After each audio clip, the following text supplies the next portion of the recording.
In just a few hours, Attorney General Jeff Sessions will face the Senate Intelligence Committee. He's expected to take questions about his role in the firing of former FBI Director James Comey, as well as his contact with Russians leading up to the 2016 election.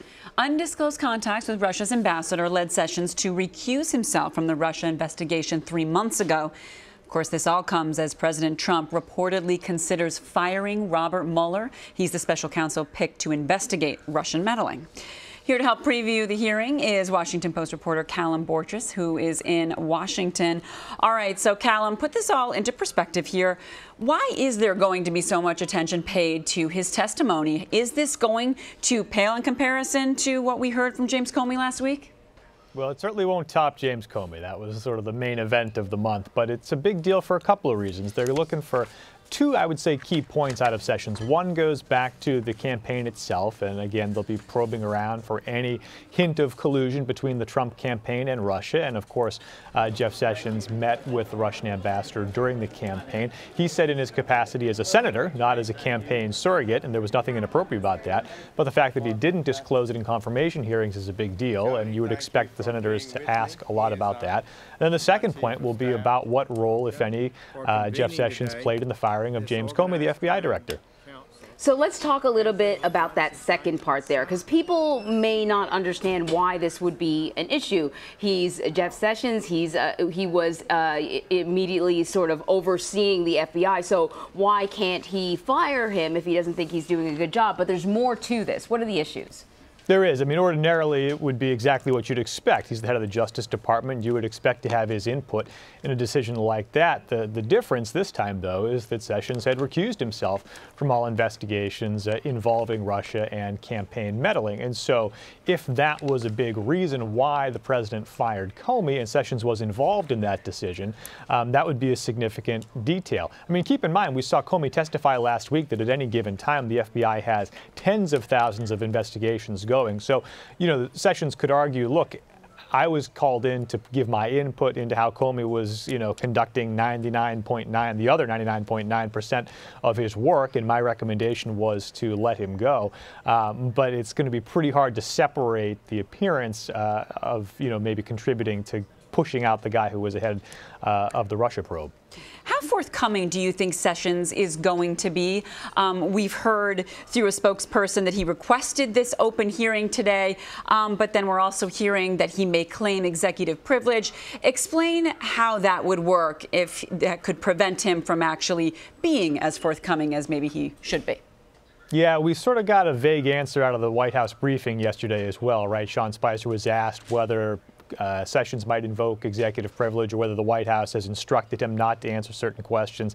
And he basically said it will depend on the context. I mean, basically it would come down to, you know, a senator asking Jeff Sessions about some conversation he had with the president, and Sessions saying, well, that's a privileged communication. I can't answer in an open setting. And it might come up, for instance, you know, if presumably he will be asked about James Comey's claim last week that there was a time in an Oval Office meeting when the president basically shooed Sessions and Jared Kushner and everybody else out of the room, but kept Comey alone. And you know, Comey testified that his impression of Sessions' body language and reaction was that Sessions kind of sensed that the president was going to ask Comey to do something inappropriate in that moment. I assume the senators will ask Sessions if that was true. You know, did the president indicate to you in any way that he was going to ask the FBI director to do something inappropriate? And that might be an occasion where Sessions says that's a privileged conversation between me and the president. You know, Jeff Sessions was an early and enthusiastic supporter of Donald Trump. He's in the president's camp. So is there really any liability here for the White House when Sessions testifies? Well, you know, maybe a month or so ago, you might have said no. But, you know, as we've read a lot in the last several weeks, there is kind of a rift growing between Sessions and Trump, largely over his decision to recuse himself from the Russia investigation. We've heard over and over again the president did not like that decision.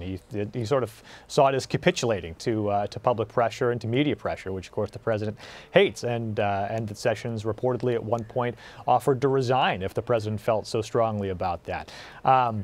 I would be surprised if you see Sessions on some kind of revenge streak today, trying to sort of actively undermine the president. I don't think we'll see anything on that level, but it's worth keeping an eye on because perhaps that strong early bond that they formed during the campaign isn't quite as strong as it once was.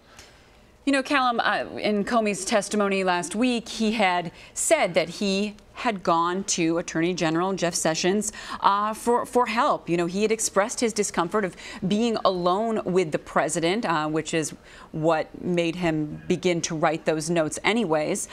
Do you think that's something that these senators want to hear directly from Sessions on? And is that something you think he's going to answer straight up? Well, you can bet that it will come up. How forthcoming he will be is hard to say, partly because even in Comey's retelling of that episode, Sessions didn't really say anything, right? I mean, Comey sort of said, well, I was trying to read his body language, and he kind of seemed to be saying, what do you want me to do about it? I mean, the president is, famously independent, and Sessions might have been thinking, according to Comey, that, I mean, look, you can ask me to tell him or to do or not do whatever you want, but he's going to make up his own mind. But whether Sessions is really going to, sort of lie down on the couch, right, and sort of open up about what was going on in his head in that moment, I'd be surprised if he was that open. So before we let you go, we have to ask you about Chris Ruddy and him floating the idea on television that perhaps the president was considering firing independent counsel Robert Mueller. I think a lot of people are sort of scratching their heads about this, whether he said what he said with the permission of the White House, whether he said what he said as a way of getting the attention of the president. You wrote an article on this topic, and what you found interesting is that the White House isn't offering any clarity at all.